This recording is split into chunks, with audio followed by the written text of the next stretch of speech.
프랑스의 대문호 빅토르 위고의 작품 중에 레미제라블이 있습니다.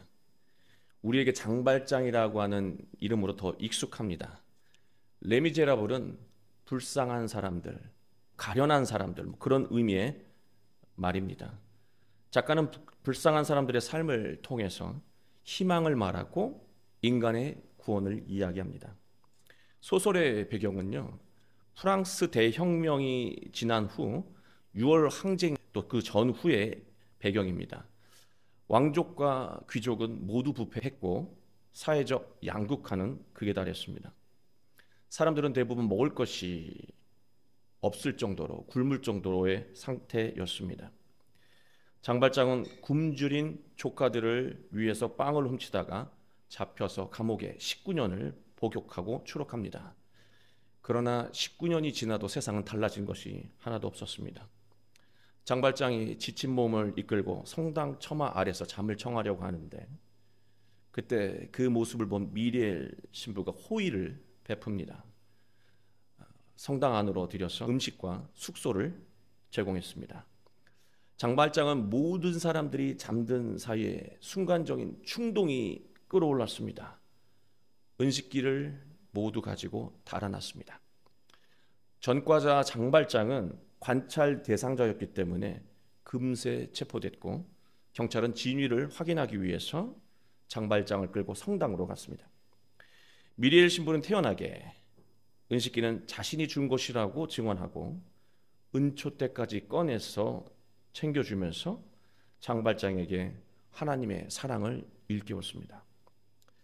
미리엘 신부는 장발장이 비록 죄인이지만 또 죄를 지었지만 하나님의 마음으로 불쌍히 여긴 것입니다. 이 사건으로 인해 장발장은 다시 인생의 기회를 얻게 됩니다. 레미제라블에서 은초대는 중요한 상징물이에요. 은초대는 장발장에 대한 용서의 상징물이자 하나님의 메시지였던 것입니다. 은초대는 교회의 어둠을 밝히는 도구이지만 은초대의 관용은 장발장을 세상의 어둠을 밝히는 존재로 살게 했습니다.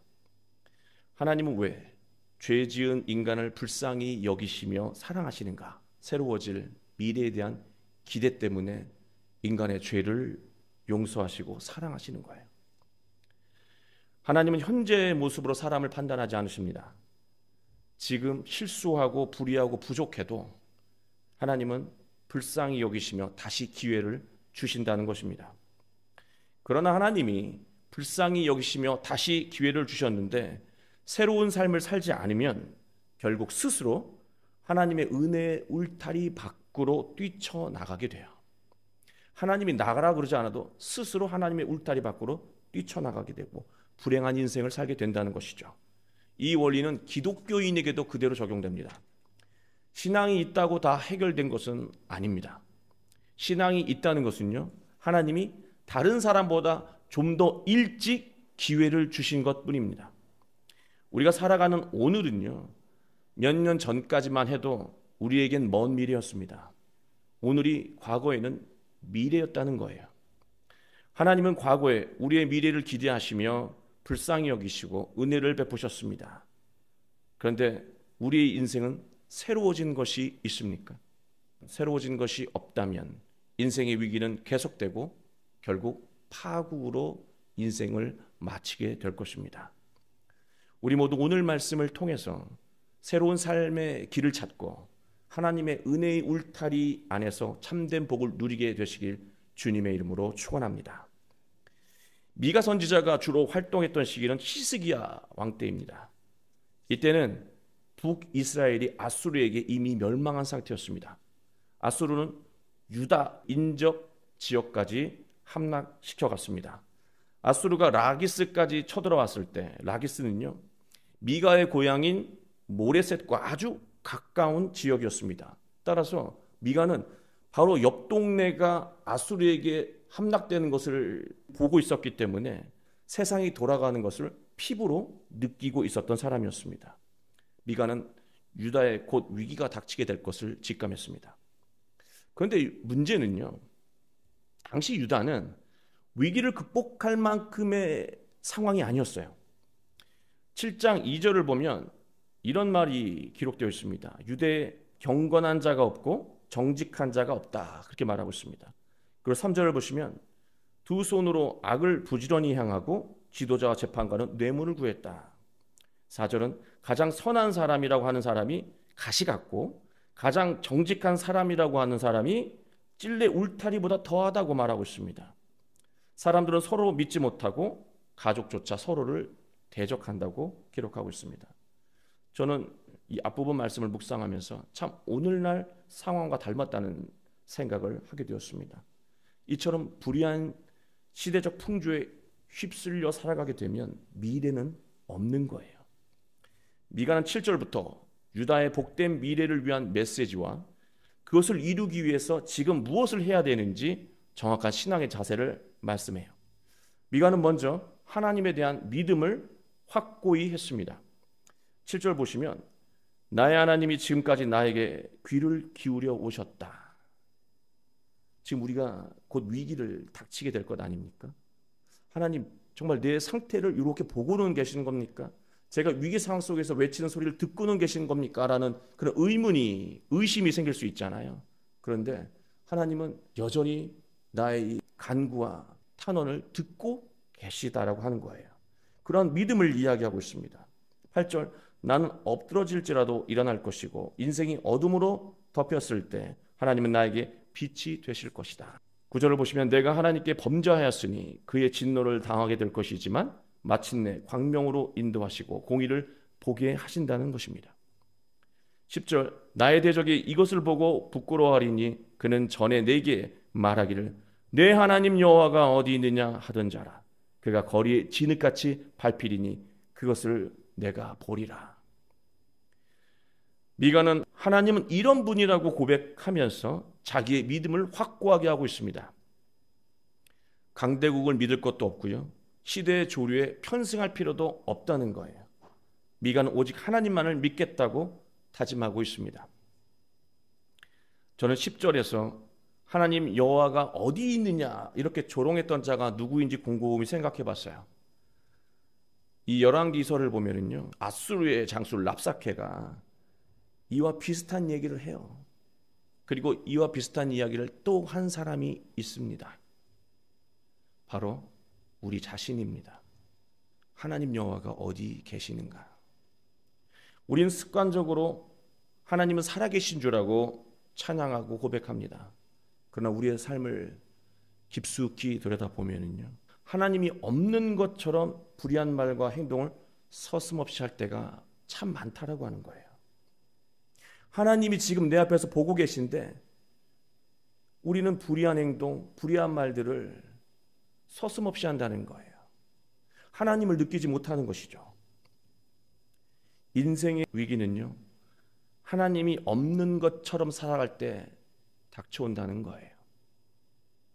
앞에서 2절 말씀을 우리가 읽었잖아요. 유다에는 경건한 사람이 없다라고 말하고 있습니다. 여러분, 경건이라고 하는 단어는요, 하나님을 매 순간 의식하는 마음을 가리킵니다. 착한 표정을 짓고 조용히 있는 게 경건이 아니고요. 매 순간 하나님을 의식하며 느끼며 살아가는 것이 경건이에요. 여러분, 오늘 교회 올 때 차를 가지고 오신 분들도 있고 또 어디 외출할 때 차를 가지고 가실 때가 있죠. 우리가 차를 가지고 외출을 하게 되면요, 가는 장소에 주차장이 있는지 확인해 봅니다. 그리고 주차비가 얼마 드는지도 확인하게 되죠. 또 차를 타고 가는 것이 좋을지 도로 상태도 따져봅니다.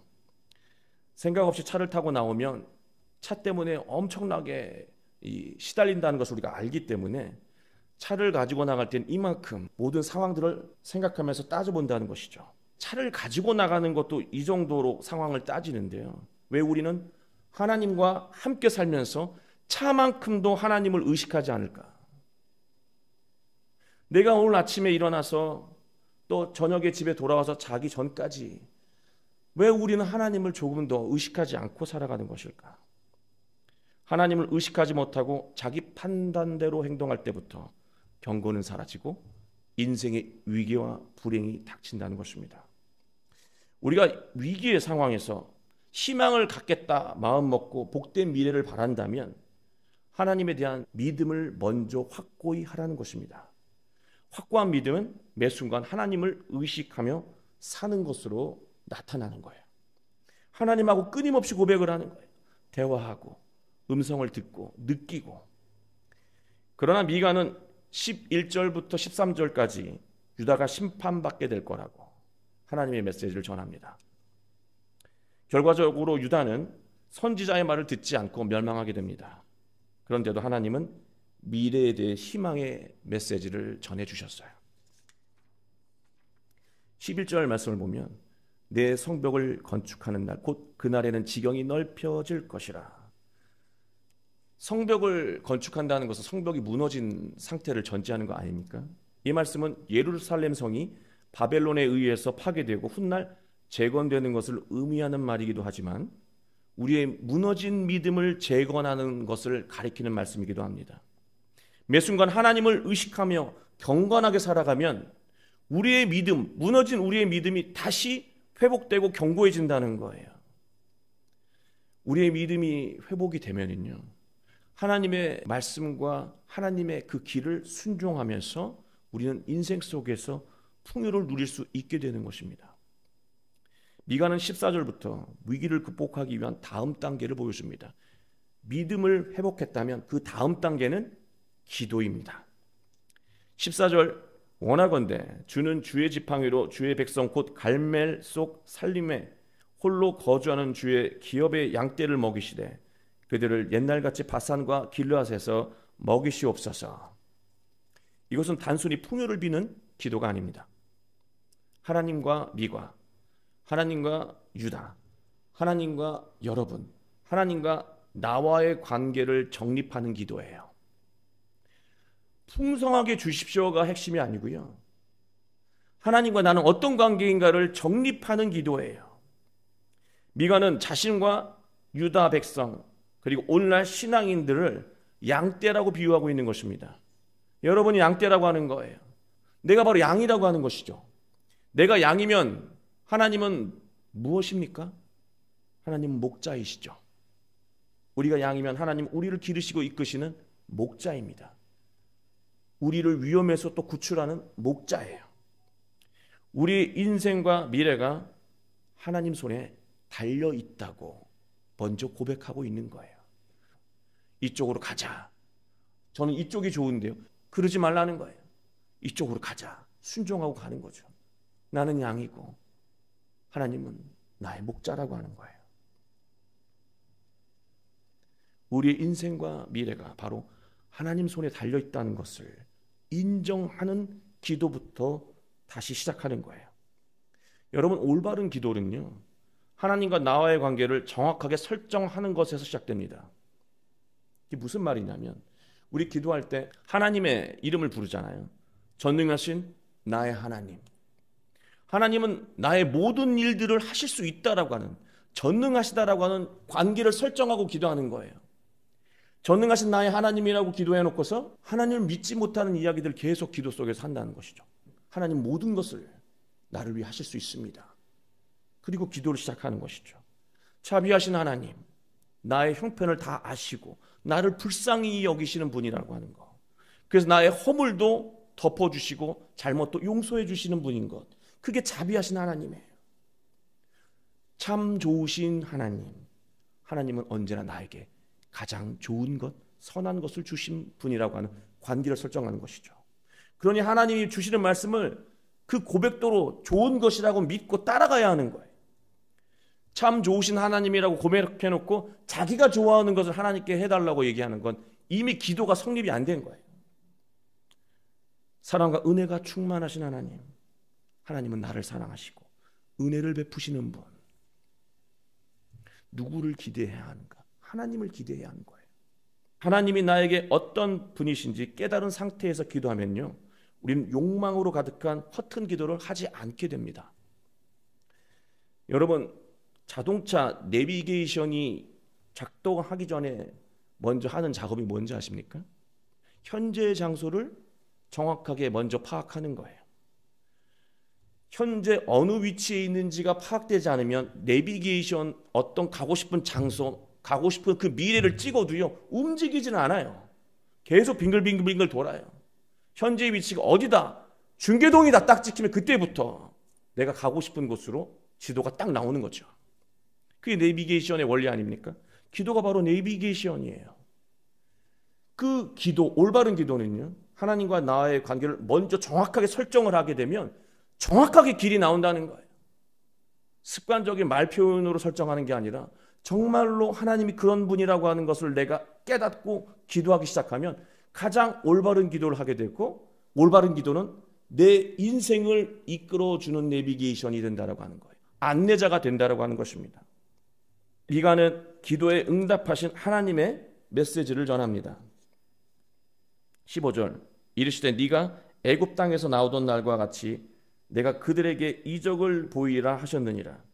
이르되 여러 나라가 보고 자기의 세력을 부끄러워하여 손으로 그 입을 막을 것이요 귀는 막힐 것이며 그들이 뱀처럼 티끌을 핥으며 땅에 기는 벌레처럼 떨며 그 좁은 구멍에서 나와서 두려워하며 우리 하나님 여호와께 돌아와서 주로 말미암아 두려워하리이다. 이게 하나님의 응답이거든요. 지금까지 미가가 기도했지 않습니까? 하나님이 응답하신 거예요. 이 하나님의 응답을 한 문장으로 정리하면 하나님을 믿지 않고 조롱했던 세상 사람들에게 하나님을 인정할 수밖에 없는 일들을 보여주시면서 부끄럽게 만들겠다는 거예요. 하나님은 왜 이렇게 하신다는 겁니까?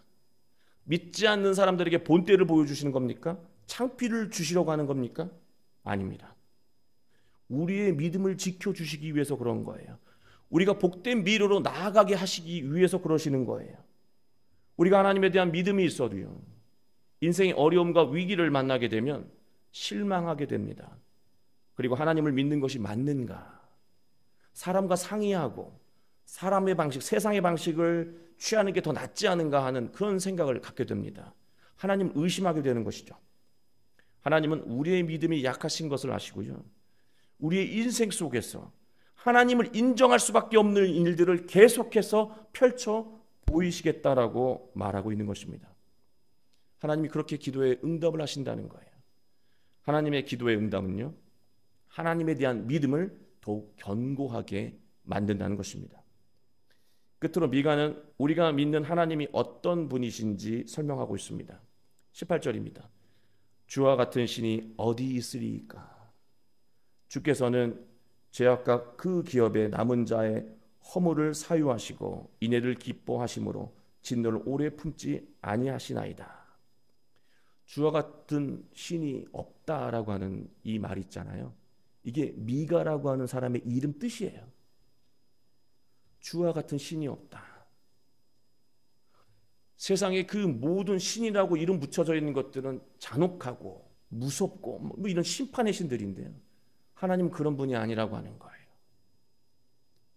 하나님은 우리의 죄와 허물을 없애버리신다고 말하고 있습니다. 인애라고 하는 단어는 여러분이 잘 알고 계신 헤세드예요. 자비의 사랑입니다. 하나님이 진노를 안 하시는 것은 아니고요, 길게 하지 않으신다고 정확하게 말하고 있습니다. 저는 하나님이 왜 이런 말씀을 미가를 통해 전하셨을까? 우리가 어떤 죄를 짓거나 잘못을 하면 피하잖아요. 그를 피합니다. 우리가 부모님에게 뭔가 실수를 하면 부모님을 피하는 것처럼 똑같아요. 그러나 피하면 안 돼. 잘못하고 실수하고 허물이 있을수록 더 하나님께 가까이 가야 돼. 근데 두렵지. 근데 하나님은 그렇게 무섭고 심판만 하는 분이 아니야. 인내하시는 분이고 너의 연약함과 허물을 이해해 주실 수 있는 분이니까 찾아오라고 하는 거예요. 다가가라고 하는 거죠. 다시 말씀으로 회복되라고 하는 거예요. 그래서 하나님의 인애와 사랑과 용서하심을 설명하고 있는 것입니다. 유다가 하나님의 심판으로 멸망했다고 해도 하나님은 인애를 기뻐하시기 때문에 믿고 따라야 한다는 것입니다. 하나님은 반드시 회복시키는 분이기 때문입니다. 오늘날도 마찬가지예요. 우리의 잘못과 어리석음으로 고통을 겪고 있다 해도 낙심하며 주저앉으면 안 돼요. 내가 이건 완전히 저 때문에 이런 실수가 일어난 겁니다, 망한 겁니다 해도 주저앉으면 안 돼요. 하나님은 우리에게 다시 기회를 주신다는 거예요. 그러니 믿고 순종하라고 하는 것입니다. 하나님은 왜 죄와 허물로 가득한 우리를 인애로 대하시는 것일까? 하나님은 현재 우리의 모습을 보고 판단하시는 것이 아니라 더욱 성장한 우리의 미래를 기대하시기 때문에 우리를 인애로 대하시는 것입니다. 지금의 모습이 전부라고 한다면 하나님은 우리를 진작 심판하셨어야 합니다. 그러나 하나님은 우리의 미래를 기대하시는 분이에요. 그래서 오늘의 허물을, 과거의 허물을 용서하신다는 것입니다. 난 널 기대한단다. 19절, 다시 우리를 불쌍히 여기셔서 우리의 죄악을 발로 밟으시고 우리의 모든 죄를 깊은 바다에 던지시리이다. 19절 말씀은요, 의미상 18절과 같은 선상에 있습니다. 그러나 19절 말씀을 묵상하면서 유독 제 마음을 파고드는 단어가 있었습니다. 다시입니다. 다시. 이 다시라고 하는 단어 히브리어로는 슈브라고 하는 단어인데요. 이 다시 하면 부사잖아요. 이 슈브는 부사가 아니라 동사예요.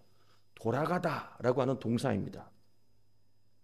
우리가 하나님 앞에서 계속해서 잘못을 저지르고 어리석은 행동을 해도 하나님 우리를 불쌍히 여기시며 모든 잘못을 지워버리고 다시 처음처럼 우리를 대하신다는 거예요.